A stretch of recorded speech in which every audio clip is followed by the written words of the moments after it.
Welcome to our weekly Bible Reader Companion series. This week our reading is taken from Revelation chapters 3 through 12, with our memory verse being taken from Revelation chapter 3 and verse 11. From the New King James, our memory verse reads, "Behold, I am coming quickly. Hold fast what you have, that no one may take your crown." We're going to consider the passages found in Revelations 5, verses 5 through 10 together here in just a moment. As we read chapter 5, John continues to describe the vision of the heavenly throne in which God, in his sovereign, almighty power, has been portrayed. Now the scene shifts from what we saw in chapter 4 to reveal how the will of God will be carried out. Who is worthy to execute his eternal purpose and to vindicate his divine righteous judgments? John saw a book or a scroll in the right hand of God, and which represents his eternal plan and purpose with respect to the destiny of man. This book was sealed with 7 seals, indicating it was closed and unrevealed and unexecuted. To break the seals meant not only to reveal, but also to carry out God's plan. John wept because no one in the entire universe was worthy to open the book. To leave it unopened would mean no protection for God's children in the hour of trial, no judgments upon the persecuting world, no ultimate triumph for believers, and no new heaven and no new earth. Let's pick up the reading in Revelation 5, beginning in verse 5. "But one of the elders said to me, 'Do not weep. Behold, the Lion of the tribe of Judah, the Root of David, has prevailed to open the scroll and to loose its 7 seals.' And I looked, and behold, in the midst of the throne and of the 4 living creatures, and in the midst of the elders stood the Lamb as though it had been slain, having 7 horns and 7 eyes, which are the 7 spirits of God, sent out into all the earth. Then he came and took the scroll out of the right hand of him who sat at the throne. Now when he had taken the scroll, the 4 living creatures and the 24 elders fell down before the Lamb, each having a harp and golden bowls full of incense, which are the prayers of the saints. And they sang a new song, saying, 'Ye are worthy to take the scroll and to open its seals, for you were slain, and you have redeemed us to God by your blood out of every tribe and tongue and people and nation, and have made us kings and priests to our God, and we shall reign on the earth.'"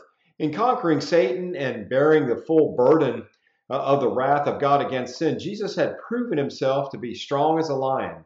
As a descendant of David through the tribe of Judah, he is of the king's lineage, which was promised and prophesied. Though he was told it was a lion, as John sees the vision here, John turned, and what he saw was a lamb as it had been slain. Christ in his suffering and death showed characteristics of both the lion and the lamb.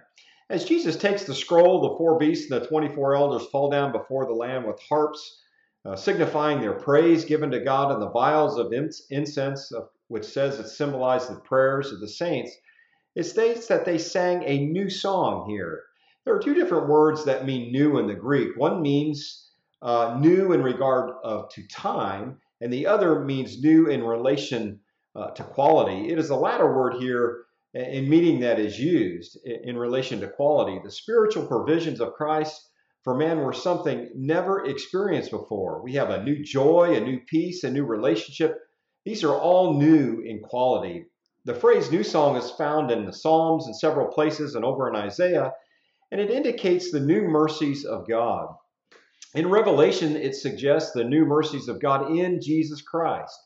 Never before had such a great and glorious deliverance been accomplished. They sang in the song, "Thou art worthy." Well, what makes Christ worthy? It spells it out here for us. He has redeemed us to God. He brought us back into fellowship with God. How did he do this? Well, it was by his shed blood. He did not buy us with gold and silver or other things that men count as precious. In this world, he paid the debt of death all sinners justly owe. The redemption made possible by Christ's blood is unlimited in scope. It matters not where one was born or what one race was or is. Jesus died for all men. The redeemed are made a kingdom. Christians are kings and priests simultaneously. Christians, as a holy priesthood, serve with Christ, who is their high priest, and they reign with the King of Kings in the kingdom. He has all authority, thus through his word, Christians reign with him. Not only do believers have the forgiveness of sins, but also through being steadfast in the faith, they have power to resist the devil. Therefore, in life as well as death, Christians are more than conquerors through him that loved us, as Paul writes over to the Romans in the 8th chapter. Let's continue to remember the great blessings that we have, that Christ accomplished in his work, and the comfort and assurance that we can have as we read the book of Revelation. Think on our memory verse in chapter 3, verse 11, "Behold, I am coming quickly. Hold fast what you have, that no one may take your crown." Thank you, and join us again tomorrow as we continue to meditate on God's Word together.